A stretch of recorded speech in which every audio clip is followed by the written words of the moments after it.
ಈಗಾಗಲೇ ಭಾರತ ಮತ್ತು ಪಾಕಿಸ್ತಾನದ ನಡುವಿನ ಕದನ ವಿರಾಮಕ್ಕೆ ಸಂಬಂಧಪಟ್ಟಂತೆ ಬಹಳಷ್ಟು ಅಪ್ಡೇಟ್ಸ್ ಕೂಡ ಸಿಗ್ತಾ ಇರುವಂಥದ್ದು. ಒಂದು ಕಡೆಯಲ್ಲಿ ಅಜಿತ್ ದೋವಲ್ ಅವರು ಈಗಾಗಲೇ ಚೀನಾದ ವಿದೇಶಾಂಗ ಸಚಿವರ ಜೊತೆಗೆ ಮಾತುಕತೆಯನ್ನು ನಡೆಸಿದ್ದಾರೆ. ಚೀನಾ ವಿದೇಶಾಂಗ ಸಚಿವರಿಗೆ ಕರೆ ಮಾಡಿ ಮಾತನಾಡಿದ್ದಾರೆ ಅಜಿತ್ ದೋವಲ್ ಅವರು ಮಾತುಕತೆ ನಡೆಸಿದ್ದಾರೆ. ಪಾಕಿಸ್ತಾನಕ್ಕೆ ಈಗ ಫಾರಿನ್ ಸೆಕ್ರೆಟರಿ ಮಾತಾಡ್ತಾ ಇದ್ದಾರೆ. सैन्य कार्रवाई को रोकने का समझौता आज शाम को हुआ था. पिछले कुछ घंटों से इस समझौते का पाकिस्तान की ओर से घोर उल्लंघन हो रहा है. भारतीय सेना जवाबी कार्रवाई कर रही है और इस सीमा अतिक्रमण से निपट रही है. ये अतिक्रमण अत्यंत ही निंदनीय है और पाकिस्तान इनके लिए जिम्मेदार है. हमारा मानना है कि पाकिस्तान इस स्थिति को ठीक से समझे और इस अतिक्रमण को रोकने के लिए तुरंत उचित कार्रवाई करे. सेना ने इस स्थिति पर कड़ी नजर रखी हुई है और उसे किसी भी अतिक्रमण से निपटने के लिए ठोस और सख्त कदम उठाने के लिए आदेश दे दिए गए हैं. Good evening. For the last few hours, there have been repeated violations of the understanding arrived at earlier this evening between the Directors General of Military Operations of India and Pakistan. This is a breach of the understanding arrived at earlier today. The armed forces are giving an adequate and appropriate response to these violations, and we take very, very serious notice of these violations. We call upon Pakistan to take appropriate steps to address these violations and deal with the situation with seriousness and responsibility. The armed forces are maintaining a strong vigil on the situation. They have been given instructions to deal strongly with any instances of a repetition of the violations of the borders along the international border as well as the line of control. Thank you.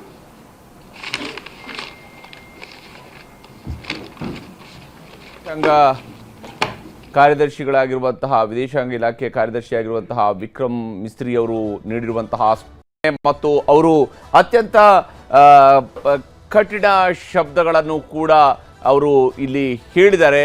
ಇದನ್ನು ನಾವು ಖಂಡಿಸ್ತೇವೆ. ಪಾಕಿಸ್ತಾನ ನಡೆಸಿರುವಂಥದ್ದು ಇದು ಗಂಭೀರವಾದಂತಹ ಕದನ ವಿರಾಮದ ಉಲ್ಲಂಘನೆ ಅನ್ನುವಂಥದ್ದನ್ನು ಅವರು ಹೇಳಿದ್ದಾರೆ. ಗಂಭೀರವಾದಂತಹ ಕದನ ವಿರಾಮದ ಉಲ್ಲಂಘನೆ. ಸಂಜೆ 5 ಗಂಟೆಗೆ ನಾವು ಕದನ ವಿರಾಮಕ್ಕೆ ಒಪ್ಪಿಗೆಯನ್ನು ಸೂಚಿಸಿದ್ದೆವು. ಆದರೆ ಸಂಜೆ 5 ಗಂಟೆಗೆ ಕದನ ವಿರಾಮಕ್ಕೆ ಒಪ್ಪಿಗೆಯನ್ನು ಸೂಚಿಸಿದ್ದಂತಹ ಪಾಕಿಸ್ತಾನ ನಂತರ ಈಗ ಭಾರತದ ಮೇಲೆ ಕದನ ವಿರಾಮವನ್ನು ಉಲ್ಲಂಘನೆ ಮಾಡಿ ಸತತ 2 ಗಂಟೆಗಳ ಕಾಲದ ದಾಳಿಯನ್ನು ನಡೆಸಿದೆ ಮತ್ತು ಅದನ್ನು ಎಲ್ಲ ರೀತಿಯಲ್ಲೂ ಕೂಡ ಭಾರತದ ಸೇನಾಪಡೆಗಳು ಧ್ವಂಸಗೊಳಿಸುವುದರಲ್ಲಿ ಯಶಸ್ವಿಯಾಗಿದ್ದಾವೆ. ಅದಕ್ಕೆ ಅಷ್ಟೇ ಸರಿಯಾದಂತಹ ತಿರುಗೇಟು ಕೊಡುವಂತಹದ್ದಕ್ಕೆ ಸಂಪೂರ್ಣ ಅಧಿಕಾರವನ್ನು ನಮ್ಮ ಸೇನಾಪಡೆಗಳಿಗೆ ಕೊಡಲಾಗಿದೆ. ಆದರೆ ತತ್ಕ್ಷಣಕ್ಕೆ ಇನ್ನು ಮುಂದಕ್ಕೆ ಯಾವುದೇ ಕಾರಣದಲ್ಲೂ ಕೂಡ ಪಾಕಿಸ್ತಾನ ಕದನ ವಿರಾಮವನ್ನು ಉಲ್ಲಂಘನೆ ಮಾಡದಂತೆ ನೋಡಿಕೊಳ್ಬೇಕಾಗಿರುವಂಥದ್ದು ಆ ದೇಶದ ಜವಾಬ್ದಾರಿ ಅನ್ನುವಂಥದ್ದನ್ನು ಕಡೆಯ ವಾರ್ನಿಂಗ್ ರೀತಿಯಲ್ಲಿ ಈಗ ಕೊಟ್ಟಿದ್ದಾರೆ. ಪಾಕಿಸ್ತಾನದಿಂದ ಕದನ ವಿರಾಮ ಉಲ್ಲಂಘನೆ ಆಗಿದೆ ಅನ್ನುವಂಥದ್ದನ್ನು ಈಗಾಗಲೇ ವಿದೇಶಾಂಗ ಸಚಿವಾಲಯದ ಮೂಲಕವಾಗಿ ವಿದೇಶಾಂಗ ಕಾರ್ಯದರ್ಶಿಗಳು ಸ್ಪಷ್ಟಪಡಿಸಿದ್ದಾರೆ. ಪಾಕಿಸ್ತಾನ ಕದನ ವಿರಾಮವನ್ನು ಉಲ್ಲಂಘನೆ ಮಾಡಿದೆ. ಕದನ ವಿರಾಮವನ್ನು ಉಲ್ಲಂಘನೆ ಮಾಡಿರ್ತಕ್ಕಂತಹ ಪಾಕಿಸ್ತಾನ ತತ್ಕ್ಷಣಕ್ಕೆ ಅದನ್ನು ಬಂದ್ ಮಾಡಿಸಬೇಕು ಅನ್ನುವಂತಹ ಸೂಚನೆಯನ್ನು ಕೂಡ ಕೊಟ್ಟಿದ್ದಾರೆ. ಅವರಿಗೆ ನೇರವಾದಂಥ ಎಚ್ಚರಿಕೆಯನ್ನು ಕೊಟ್ಟಿದ್ದಾರೆ. ತತ್ಕ್ಷಣಕ್ಕೆ ಅವರು ಭಾರತದ ಮೇಲೆ ನಡೆಸ್ತಾ ಇರುವಂತಹ ಈ ದಾಳಿಗಳನ್ನು ನಿಲ್ಲಿಸಬೇಕು ಅನ್ನುವಂತಹ ಎಚ್ಚರಿಕೆಯನ್ನು ಕೊಡಲಾಗಿದೆ. ಕಡೆಯ ವಾರ್ನಿಂಗ್ ಅನ್ನು ಈಗ ಪಾಕಿಸ್ತಾನಕ್ಕೆ ಭಾರತ ಕೊಟ್ಟಿದೆ. ಬಹುಶಃ ಪಾಕಿಸ್ತಾನ ಈಗಾಗಲೇ ಬಹುತೇಕ ಈಗ ನಮಗೆ ಕಾಶ್ಮೀರದಿಂದ ಹಿಡಿದು ಗುಜರಾತ್ವರೆಗೆ ಬರ್ತಾ ಇರುವಂತಹ ಮಾಹಿತಿಯ ಪ್ರಕಾರ ಸಂಪೂರ್ಣವಾಗಿ ಡ್ರೋನ್ ದಾಳಿ ನಿಂತಿದೆ. ಅಷ್ಟೇ ಅಲ್ಲದೆ ಫೈರಿಂಗ್ ಕೂಡ ಏನು ಬಾರ್ಡರ್ನಲ್ಲಿ ಆಗ್ತಾ ಇದ್ದಂಥ ಶೆಲ್ಲಿಂಗ್ ಕೂಡ ಈಗ ಸ್ವಲ್ಪ ಒಂದು ಅರ್ಧ ಗಂಟೆ ಹಿಂದಿನಿಂದ ಅದು ಸಂಪೂರ್ಣವಾಗಿ ಸ್ಟಾಪ್ ಆಗಿದೆ ಅನ್ನೋದರ ಬಗ್ಗೆಯೂ ಕೂಡ ಮಾಹಿತಿ ಲಭ್ಯವಾಗ್ತಾ ಇರುವಂಥದ್ದು. ಆದರೆ ಈಗ ಭಾರತ ನೇರವಾದಂಥ ಎಚ್ಚರಿಕೆಯನ್ನು ಪಾಕಿಸ್ತಾನಕ್ಕೆ ಕೊಟ್ಟಿದೆ. ಈಗ ನಡೆಸಿರ್ತಕ್ಕಂತಹ ಕದನ ವಿರಾಮ ಇಂತಹ ಕೀಟಲೆಗಳನ್ನು, ಇಂತಹ ದ್ರೋಹವನ್ನು, ಇಂತಹ ನಂಬಿಕೆ ದ್ರೋಹವನ್ನು ಪಾಕಿಸ್ತಾನ ಇಮಿಡಿಯೇಟ್ ಆಗಿ ನಿಲ್ಲಿಸಬೇಕು ಅನ್ನುವಂತಹ ನಿಟ್ಟಿನಲ್ಲಿ ಭಾರತ ಈಗ ಪಾಕಿಸ್ತಾನಕ್ಕೆ ಹೇಳಿದೆ ಮತ್ತು ತನ್ನ ಪುಂಡಾಟವನ್ನು ಇಮ್ಮಿಡಿಯೇಟ್ ಆಗಿ ನಿಲ್ಲಿಸಬೇಕು ಅನ್ನುವಂತಹದ್ದನ್ನು ಎಚ್ಚರಿಕೆಯನ್ನು ಭಾರತ ಕೊಟ್ಟಿದೆ. ಹೀಗಾಗಿ ಪಾಕಿಸ್ತಾನದ ಮುಂದಿನ ನಡೆ ಯಾವ ಸ್ವರೂಪದ್ದು ಅನ್ನೋದು ಕೂಡ ನೋಡಲೇಬೇಕಿದೆ. ಯಾಕಂದರೆ ಅದು ಹೇಳಿ ಕೇಳಿ 5 ಗಂಟೆಗೆ ಆಗಿರ್ತಕ್ಕಂತಹ ಏನು ಕದನ ವಿರಾಮದ ಕದನಕ್ಕೆ ವಿರಾಮವನ್ನು ಹಾಕುವ ಅನ್ನುವಂತಹ ತೀರ್ಮಾನವನ್ನು ಈ 9 ಗಂಟೆ ಆಗುವಾಗ ಮುರಿದಿದೆ. ಅದು ಹೀಗಿರುವಾಗ ಕೇವಲ 4 ಗಂಟೆಯ ಅಂತರದಲ್ಲಿ ನಿಲುವನ್ನು ಬದಲಿಸಿಕೊಂಡಿರುವಂತಹ ದೇಶ ಯಾವ ಸ್ವರೂಪದಲ್ಲಿ ಇಮಿಡಿಯೇಟ್ ಆಗಿ ಕ್ರಮಗಳನ್ನು ಕೈಗೊಳ್ಳುತ್ತೆ ಅನ್ನೋದು ಕೂಡ ನೋಡಬೇಕು. ಪಾಕಿಸ್ತಾನದ ಕಡೆಯಿಂದ ಬಂದಿರುವಂತಹ ಕದನ ವಿರಾಮ ಉಲ್ಲಂಘನೆಯನ್ನು ಈಗಾಗಲೇ ವಿಕ್ರಮ್ ಮಿಸ್ರಿ ಅವರು ಖಂಡಿಸಿದ್ದಾರೆ ಮತ್ತು ಅದರ ವಿರುದ್ಧ ಭಾರತ ಕ್ರಮ ಕೈಗೊಂಡಿರುವುದರ ಬಗ್ಗೆ ಕೂಡ ವಿವರಣೆಯನ್ನು ಕೊಟ್ಟಿದ್ದಾರೆ. ये अतिक्रमण अत्यंत ही निंदनीय है और पाकिस्तान इनके लिए जिम्मेदार है. हमारा मानना है कि पाकिस्तान इस स्थिति को ठीक से समझे और इस अतिक्रमण को रोकने के लिए तुरंत उचित कार्रवाई करे. सेना ने इस स्थिति पर कड़ी नज़र रखी हुई है और उसे किसी भी अतिक्रमण से निपटने के लिए ठोस और सख्त कदम उठाने के लिए आदेश दे दिए गए हैं. ये अतिक्रमण अत्यंत ही निंदनीय है और पाकिस्तान इनके लिए जिम्मेदार है.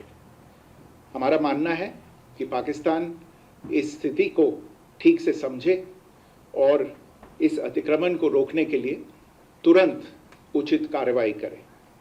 भारत और पाकिस्तान के DGMOs के बीच जो पिछले कुछ दिन से चल रही सैन्य कार्रवाई को रोकने का समझौता आज शाम को हुआ था.